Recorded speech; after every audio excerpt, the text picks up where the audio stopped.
Welcome to Believe in Better with Brian. And optimistic. Because we think and we know it can be better. And we'll show you how in some cases. In some cases, we'll say we don't know how. And at times comedic. But I'll be talking to you about some morons. What? Hold on. What? You don't want me to use language like that? Analysis of the week's news from a former mayor.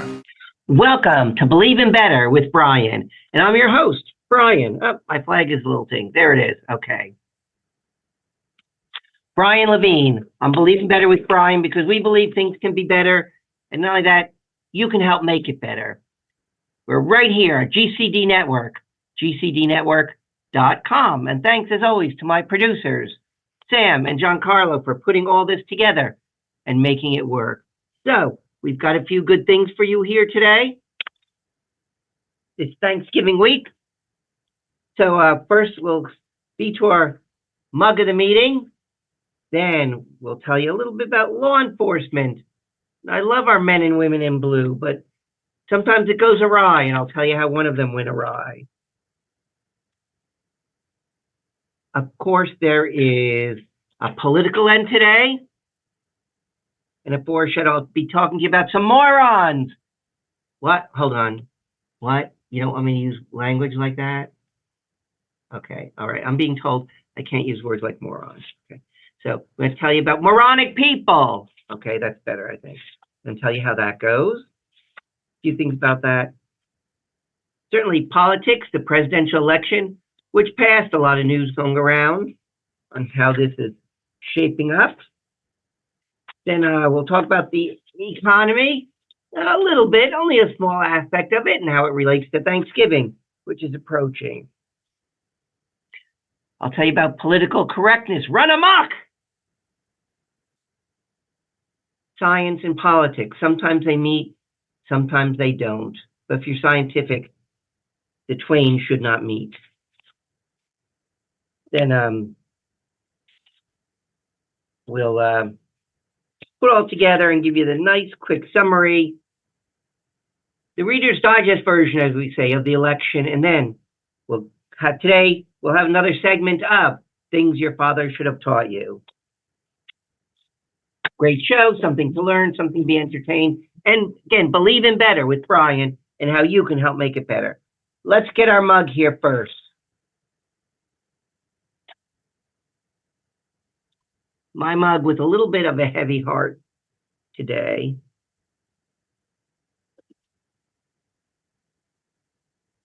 See my mug? Says Lori.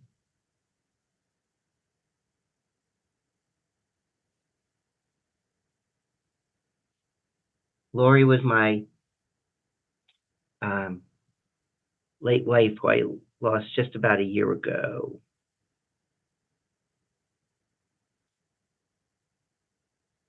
I love her always. Cheers.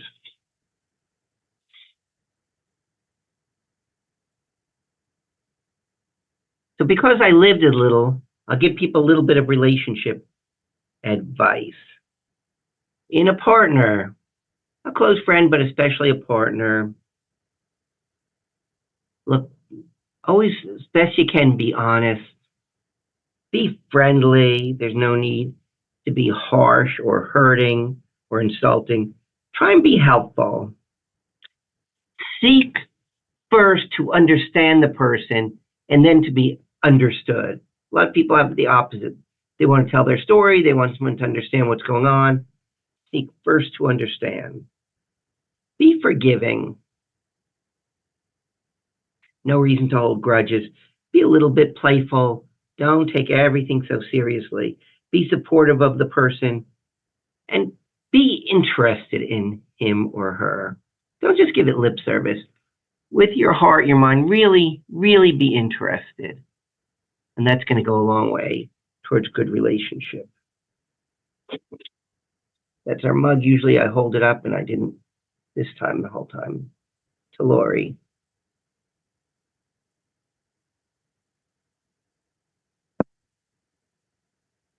Okay. Now, our first segment, as to which I foreshadowed you, about police. And as I say, I love our men and women in blue. I really do. When I was mayor, I did what I could to support the police. I expanded the police force. We were one of the first to give them computers in their car, give them the respect. When I was mayor, I had a policy of the people in town. If someone said anything about the people in town, about our employees, my default was first, stand with our people. And if I'm proven wrong, so be it. Then we'll reverse it and see what our employee did wrong. It usually wasn't the case, but stand by the employee first. And by foremost, much more in a way, it was so for the police.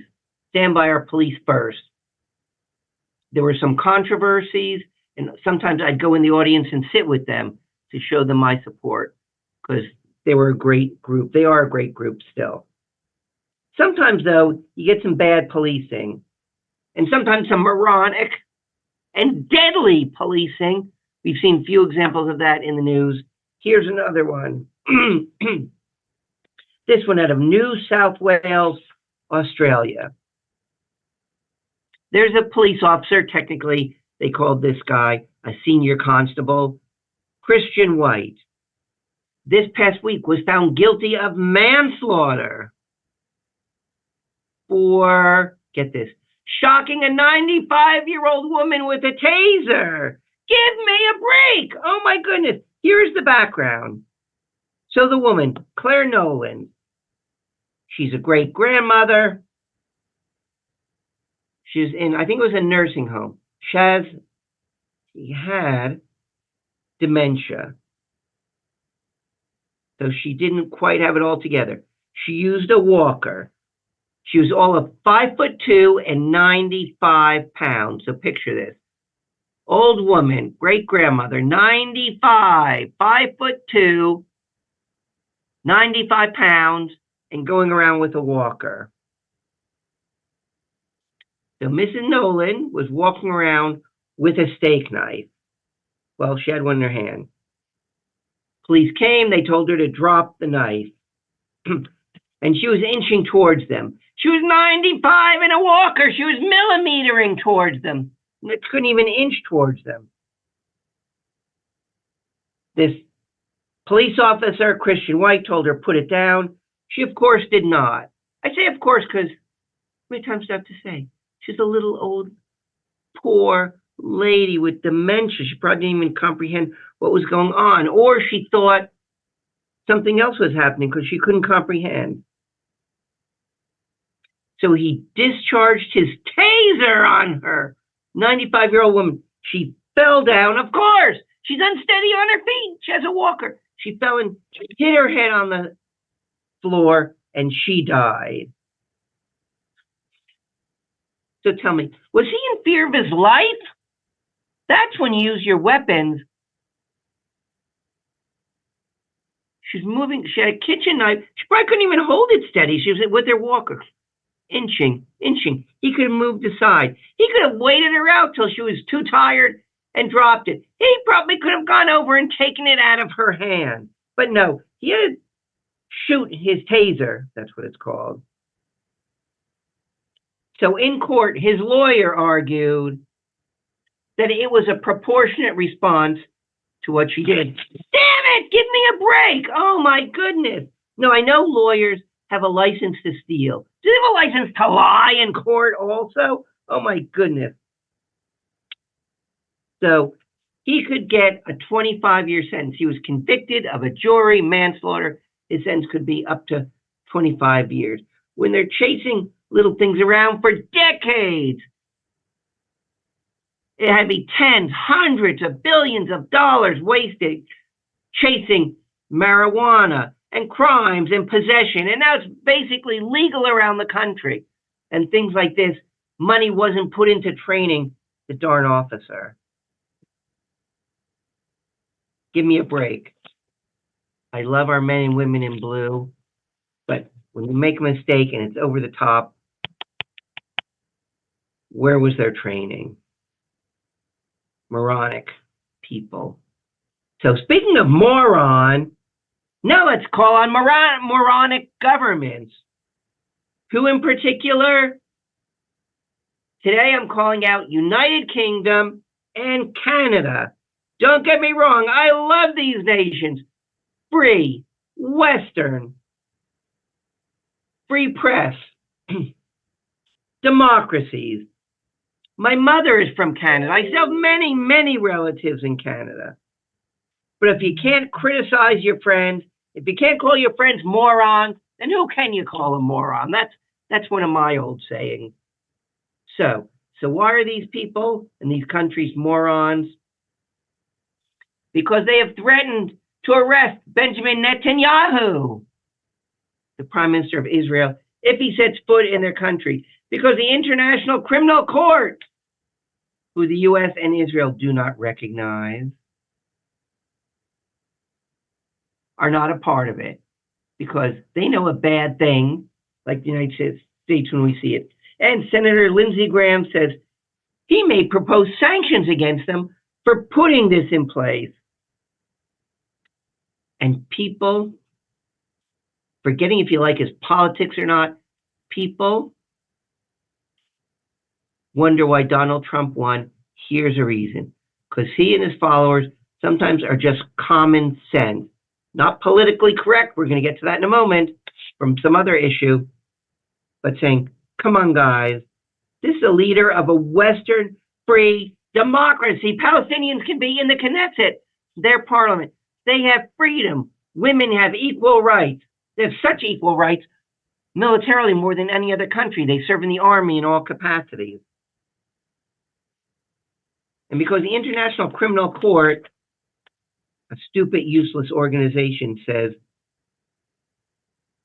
Benjamin Netanyahu is guilty of war crimes, he should be arrested by any member country.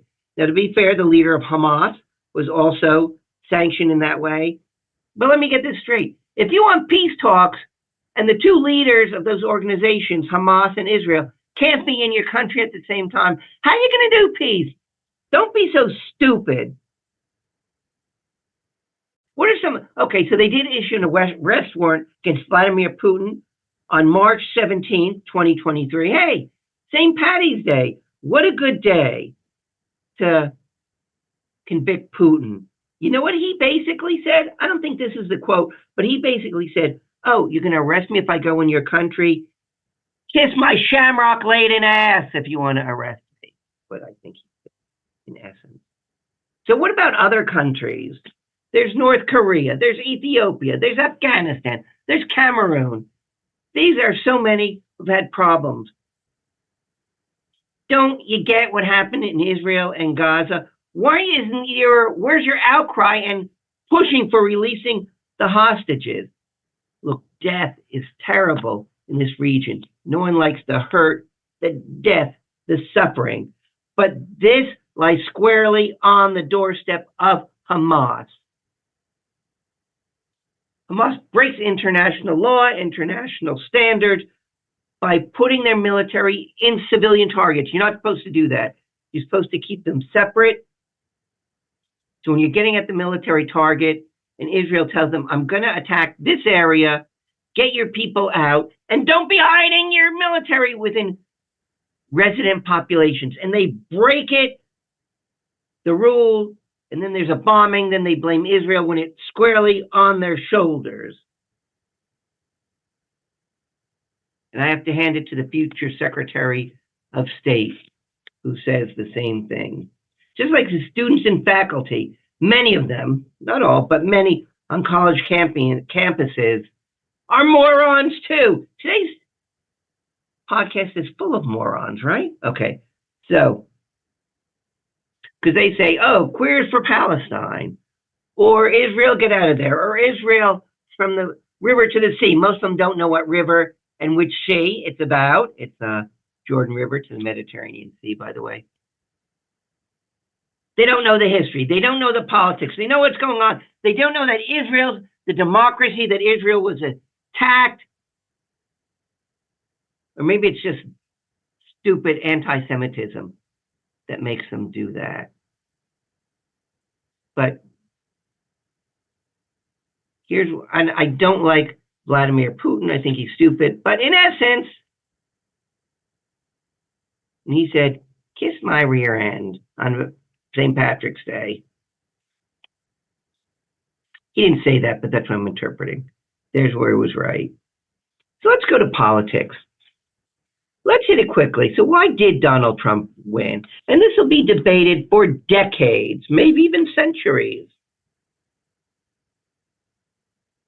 So let's go with some statistics. Unemployment is going down. Wages are going up. Inflation is kind of stable. Inflation probably still exceeding wages, but still not at pre-COVID levels, and people know it because they're hurting. Why? Maybe there's a hurt in the economy. Maybe it was our government overreaction to COVID. So many governments were hurt. So many people. So many mortgages foreclosed. So many people kicked out of their apartments because even when it was a moratorium and they didn't pay the rent, and the landlords, small ones, couldn't pay their mortgage, and they were hurting, and they never got that money back, just like the kids in school will never make up for that lost time for their stupid Zoom meetings instead of real education. I don't blame the teachers. I blame the administration. People don't want to hear in their lives, oh, other countries are worse, we're telling them. That could be true. On paper, things are good. Inflation's down, wages are up. You know what? Paper doesn't matter. It's people's lives. You can wipe your rear end with that paper that people are talking to you about.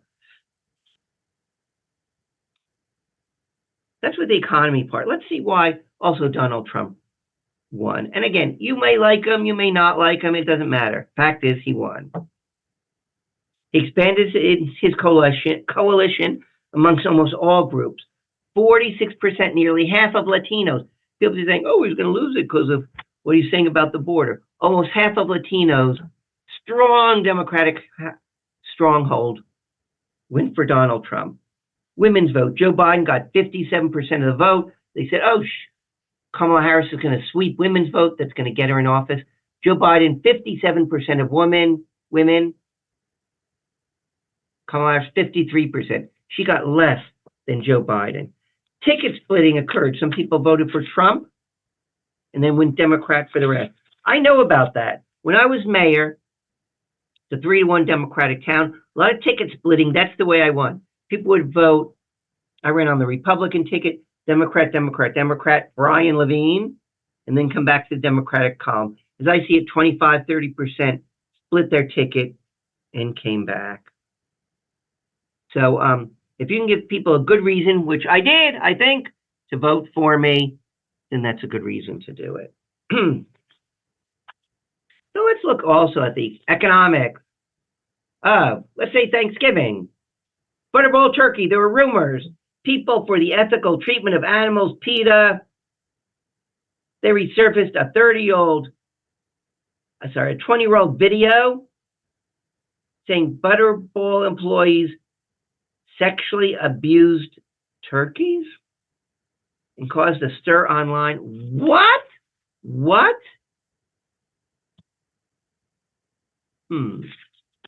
Prostitutes are probably cheaper, but that doesn't matter. And Butterball, they're the big ones for retailing turkeys. I think the video was 2006, almost 20 years old, said the video is, quote, not current, and, quote, was taken prior to Butterball becoming a private company, being certified through American Humane Society. So this video is old of abusing turkeys? A, it shouldn't count anymore, but B, you mean it was true? I don't even want to know about this. Don't even want to know about something. What? Give me a break. So spokesman for Butterball says, we, Butterball, for 11 years, we were the first and remain the only turkey company to be American Humane certified. Enjoy your Thanksgiving. But check out the stuffing. Okay. So let's talk about political correctness gone amok. We've got a few moments. This I heard first mentioned by Bill Maher. Article in Scientific American. said the old model of men being the hunters and women being the gatherers in prehistoric society is not scientifically proven. If that's the case, that's okay. I don't get all their arguments, though, frankly, just because they don't seem to hold water. However, the authors, Kara Okobach and Sarah Lacey, I think they were released from Scientific American, said this at the beginning of their article, which I read because I like to get the facts. They said, quote, before getting into the evidence, we need to first talk about sex and gender. This is a Scientific American article. Gender refers to how an individual identifies, woman, man, non-binary, and so forth. So this is Scientific American, and they're saying we're going to talk about roles of gatherers and hunters, whether men did anything. And they're saying, first we have to straighten out about sex and gender. This renders the whole article suspect to me.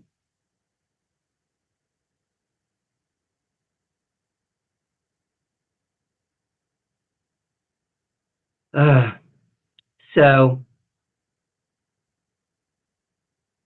they also have a section where they try and disprove inherent physiological strength advantages of men over women when it comes to sports and athletes. The trouble is, it's a bunch of crap, and their article and their proof is a bunch of crap. Look, I'm not one, men, women, neither one's better, though women are probably better, but it's got nothing to do with this. So here's another quote. Inequality between male and female athletes is a result not of inherent biological difference between the sexes, but of biases in how they're treated in sports. So you're telling me in Scientific American that men are better at sports, at least stronger and faster, because of how we treat them as opposed to biology? How could Scientific American let this happen? It kills all the credibility. The only real example they provide is in a race. If there's a pacer, they don't let men pace the women, because that's the point. Men can't do it. If you want to do that on your own, you can. I mean, this is utterly ridiculous. Men have greater muscle mass, they have greater lung capacity, greater circulation, also physiologically. Women's hips are wider, so the angles of their legs are different. So everything from it's not as efficient when you run to the legs have to move more, which is more tiring. You'll see a lot of women runners have smaller hips because it's more efficient that way. So shame on you, Scientific American. So you're going to tell us next that the great superpower women have of giving birth to babies is just gender training too? So